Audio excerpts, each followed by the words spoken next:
I thank you for coming back to the table. We are talking about what it takes to become a pilot with 3 generations of black pilots. Captain Johnny Jones retired 5 years ago. First Officer Troy Jones, no relation, but yeah, from the same small town. He's been a pilot for about 10 years now. And joining the conversation is Joshman Cook, who recently lit up the internet, literally, by showing the folks something they'd never seen in a pilot, locks and grills. Welcome. How you doing? Josh, good to have you. You are a student pilot. How long have you been a student pilot now? About 2 years now. 2 years. Yes, ma'am. From Baton Rouge, Louisiana. Born and raised. Yeah. So Yes, tell ma'am. me, what sparked your interest in becoming a pilot? To be honest, when I was younger, I never knew what I wanted to do. So going into it, I was just searching. I was searching, trying to see what I wanted to do, what inspired me. But I got my CDL. I was driving trucks. One day I had to fill up a man RV. So he had a hangar. And when a mechanic came out, showed us what a hangar was, he lifted the door open. He had 3 helicopters. From that moment, it was love at first sight. What was it, though? What was it about seeing that? It was just like the type of person I am, I get easily motivated. You know, I just can't help it. And I feel like if you can do it, I can do it. If I can do it, you can do it. That's my mentality. Yeah. So tell me what happened. You said you go back home. I want to learn how to, like, where did you start? So what happened was I was getting trained. So when we finished filling up his RV, we was leaving to go to the next route. And I'm telling my trainer, I'm like, I'm gonna be a pilot. You think it's possible? I'm asking him, you think it's possible? He like, look, man, you do whatever you want to do. I said, man, I'm gonna be a pilot. So what happened was I started talking. I started like trying to see what I can do. So my uncle, he's incarcerated. It's a crazy story. My uncle's incarcerated. He made a phone call to one of his friends, and his friends made a phone call to one of his friends. And that's how I got in the loop. Once I got in the loop, the rest was history. So how long after you got in the loop did you get in the cockpit? It was probably because we was doing virtual learning. Of course, yeah. So we started virtual learning, so it's probably about 3 months. After that 3 months, Wow. I took my discovery, and the rest was history. Troy, I see you nodding your head. I see you looking proud. Is this what you wanted to see? Younger men in particular, the younger black men being inspired, no matter what the optics were, so to speak. It's always great to get more, of us, into the aviation industry. So, I'm proud of the brother, for coming on in. Welcome. Yeah. Appreciate it. Nice. Yeah, I say the same as well because the doors have been closed to us to a lot of things, and to see it being opened, and it just reminds me of that James Brown song, I don't want nobody to give me nothing, just open up the door and I'll get it myself. Yes, indeed. Josh, for you, a viral moment for you with some of the video that our viewers have been seeing now. Maybe it's for them the first time.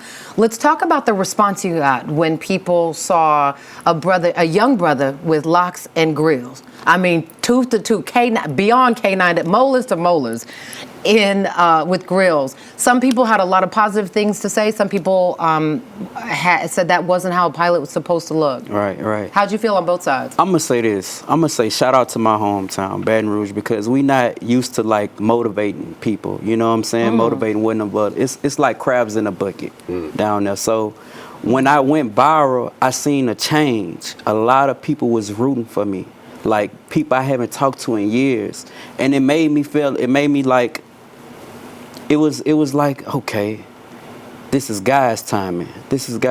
So I just went along with it, and as I went along with it, I seen other backlash too from the people who don't know me. Yeah. So I just took it how it was, and I just kept it pushing. And you're still in training, and obviously. I'm still in training. Yeah.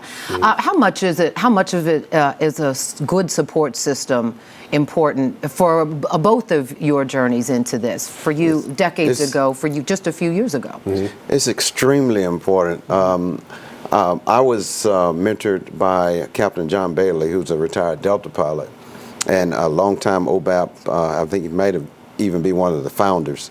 And We were in the same And unit. OBAP, just to be clear, the Organization of Black Airline Pilots. Mm-hmm. Yeah, he was very instrumental in inspiring me. He was in my unit when I was just a flight crew member on the C-7 Caribou at Dobbins Air Force Base. And I still keep in touch with him today. And he wrote the foreword for my book.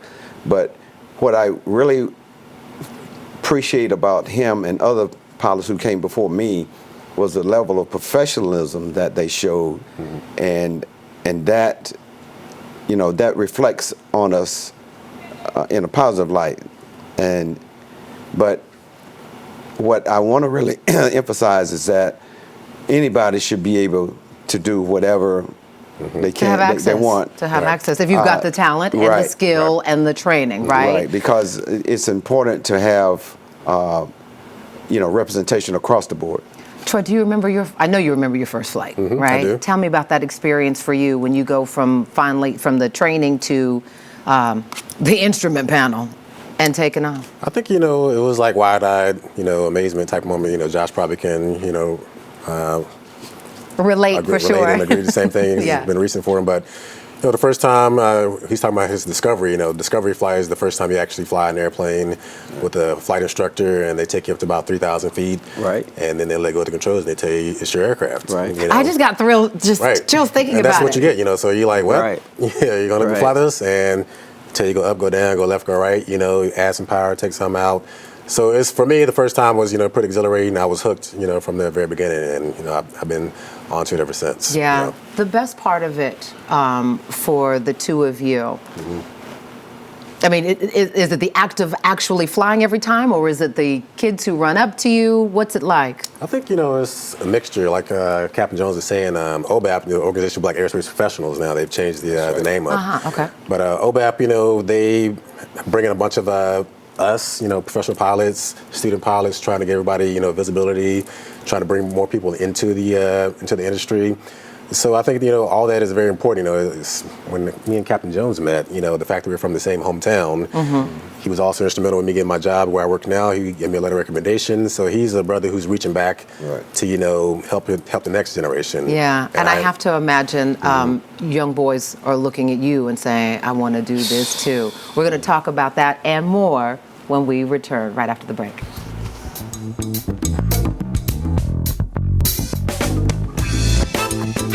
Thank you so much for watching. I really appreciate it, and I really want to thank you for season 3 of Portia. It's because of loyal viewers like you that we keep getting to share this daily dose of positivity all across the country.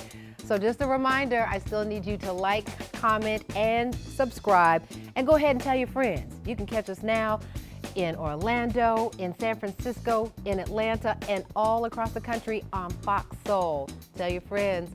We'll see you soon on Portia.